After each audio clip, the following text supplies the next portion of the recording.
রাজধানীর উত্তরায় milestone school and কলেজের একটি ভবনে বিমান বাহিনীর প্রশিক্ষণ বিমান বিধ্বস্ত হয়েছে। এই ঘটনায় এখন পর্যন্ত ১৯ জন নিহতের খবর নিশ্চিত হওয়া গেছে। আহত হয়েছেন আরও ৫০ জন। ফায়ার সার্ভিস ও সিভিল ডিফেন্সের মহাপরিচালক ব্রিগেডিয়ার জেনারেল মোহাম্মদ জাহেদ কামাল এ তথ্য দিয়েছেন। এ ঘটনায় গভীর শোক ও দুঃখ প্রকাশ করেছেন প্রধান উপদেষ্টা অধ্যাপক মোহাম্মদ ইউনূস।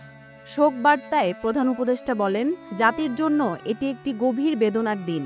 আমি আহতদের দ্রুত আরোগ্য কামনা করছি এবং সংশ্লিষ্ট হাসপাতালসহ সব কর্তৃপক্ষকে সর্বোচ্চ গুরুত্ব দিয়ে পরিস্থিতি মোকাবেলার নির্দেশ প্রদান করছি।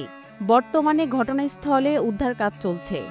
একের পর এক দগ্ধদের ঢাকা মেডিকেল কলেজের জাতীয় বার্ন অ্যান্ড প্লাস্টিক সার্জারি ইনস্টিটিউটে নেওয়া হচ্ছে।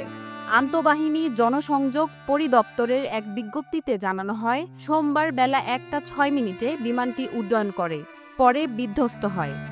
ফায়ার স্টেশনের ৮টি ইউনিট ঘটনাস্থলে রয়েছে। ঘটনাস্থলে উদ্ধার তৎপরতা চালাচ্ছে সেনাবাহিনী ও বিমান বাহিনীর সদস্যরাও।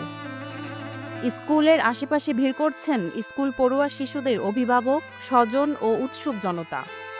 স্কুলের দোতলা ভবনের প্রবেশমুখে বিমানটি বিধ্বস্ত হয়।